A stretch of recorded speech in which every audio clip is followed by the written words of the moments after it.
बिस्मिल्लाहिर्रहमानिर्रहीम। 4 class students अस्सलाम वालेकुम। बच्चों, आज की क्लास में हम यूनिट नंबर 6 वैल्यूइंग अदर्स की रीडिंग और उर्दू ट्रांसलेशन करेंगे। तो आइए अपना लेसन स्टार्ट करते हैं। Page number 56 getting started.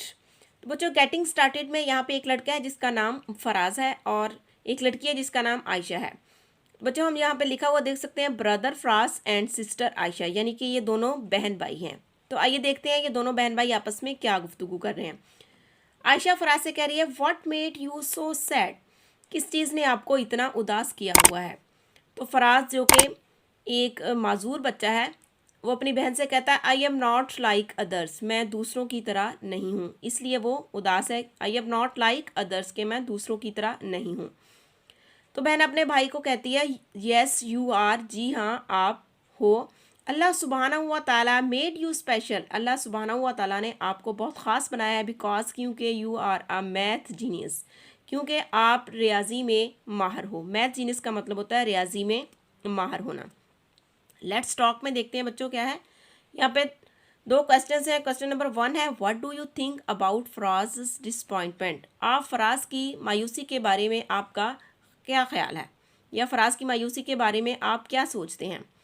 बच्चों, फराज क्यों मायूस है? क्योंकि वो माजूर है और वो दूसरे लोगों के बुरे रवैये की वजह से बहुत ज़्यादा डिसअपॉइंटमेंट है। तो हम इसका आंसर इस तरह से देंगे Faraz wants to look like normal people, Faraz normal लोगों की तरह दिखाई देना चाहता था। But he was disappointment by the ill treatment of his fellow, लेकिन वो अपने साथियों के बुरे सलूक की वजह से बहुत ज़्यादा मायूस था। क्वेश्चन नंबर 2 है does he need to be disappointed, क्या उसे मायूस होने की ज़रूरत थी। इसका आंसर बच्चों देख लें, no he does not need to be disappointed, उसे मायूस होने की ज़रूरत नहीं। तो आइए बच्चों इस लेसन की रीडिंग और उर्दू ट्रांसलेशन करते हैं। वैल्यूइंग अदर्स, वैल्यू का मतलब होता है कदर करना, दूसरों की कदर करना या दूसरों को अहमियत देना। Pre reading, look at the title of the lesson and pictures, इस सबक के अनवान और तस्वीर की तरफ देखें। Is it good to treat a differently abled person duty, क्या मुख्तलिफ तौर पर माजूर लोगों के साथ गुस्ताखाना रवैया अच्छी बात है। इसका आंसर बच्चों हम इस तरह से देंगे, नो जी नहीं, इट इज़ नॉट गुड, ये अच्छी बात नहीं है। One evening, Rihan found his best friend Saad sitting alone on a bench in a park.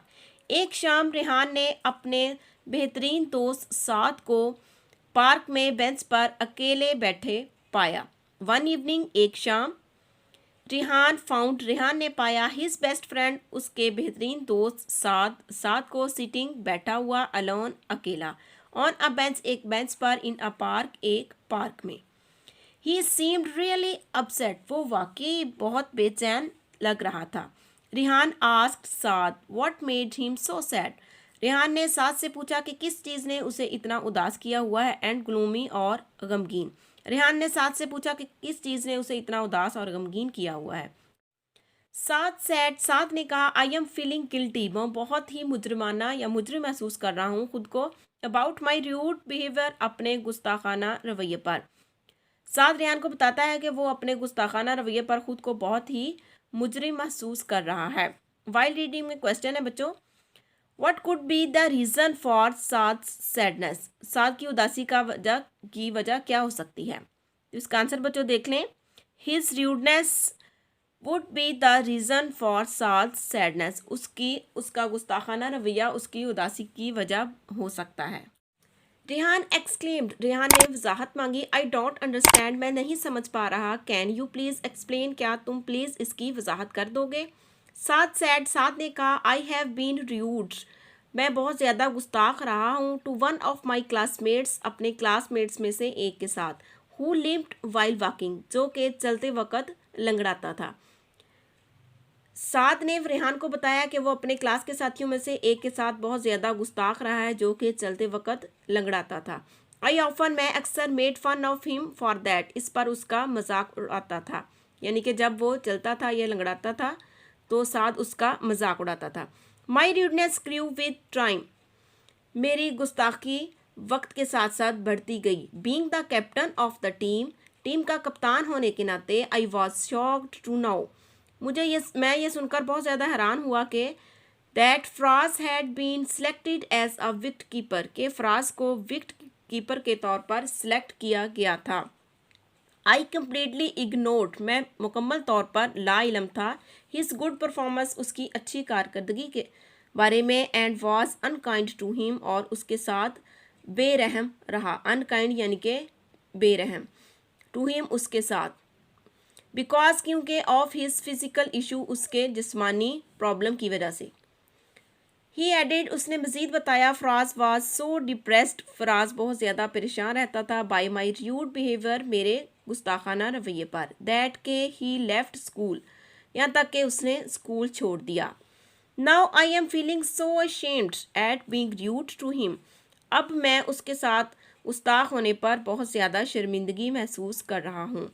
I will never to be able to forgive my self, मैं खुद को माफ़ करने के काबिल नहीं समझता। यानी कि आई विल नेवर बी एबल, मैं खुद को इस काबिल ही नहीं समझता टू फॉरगिव माई सेल्फ, कि मैं खुद को माफ़ कर दूँ। तो बच्चों यहाँ पे वाइल रीडिंग में क्वेश्चन है, how would you feel if you are in Faraz place, अगर आप फराज की जगह पर होते तो आप क्या करते। तो इसका आंसर बच्चों देख लें, if I were in Faraz place, अगर मैं फराज की जगह पर होता। आई आल्सो फॉरगिव साद, मैं भी साद को माफ़ कर देता। Rihan told him that, Rehan ने उसे बताया कि या रेहान ने उसे कहा कि it was not too late, अब अभी भी बहुत देर नहीं हुई है।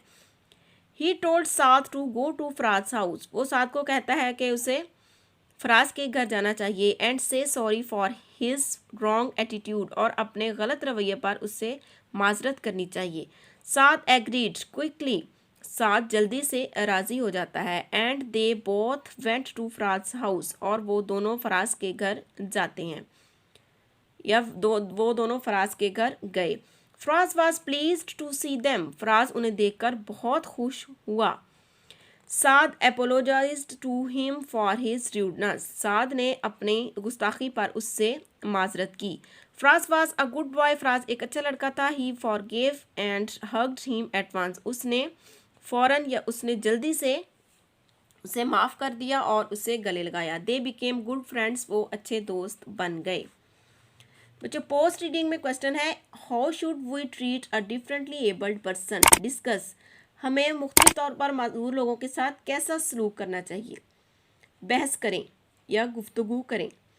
तो बच्चों इसका आंसर हम इस तरह से देंगे, we should take special care of differently abled person, हमें मुख्तलिफ तरह के माजूर लोगों की ख़ास ख्याल रखना चाहिए। And should be treated them just like normal people, और उनके साथ नॉर्मल लोगों की तरह सलूक करना चाहिए। नेक्स्ट क्वेश्चन है, if you meet a differently abled person, अगर आप मुख्तलिफ तौर पर माजूर शख्स के साथ मिलो, how will you treat him और हर, तो आप उसके साथ किस तरह का सलूक करोगे। तो इसका आंसर भी बच्चों इसी तरह से है, if I meet differently abled person, अगर मैं किसी मुख्तलिफ तौर पर माजूर शख्स से मिलता हूँ, I will take care of him और हर, मैं उसकी बहुत ज़्यादा ख्याल करूँगा, बहुत ज़्यादा केयर करूँगा। And I will treat him और हर लाइक नॉर्मल पर्सन, तो मैं उसकी नॉर्मल इंसान की तरह ही उसके साथ सलूक करूँगा। तो बच्चों इसके साथ ही हमारी आज की क्लास, हमारा आज का लेसन ख़त्म होता है। नेक्स्ट लेसन तक के लिए अल्लाह हाफ़िज़।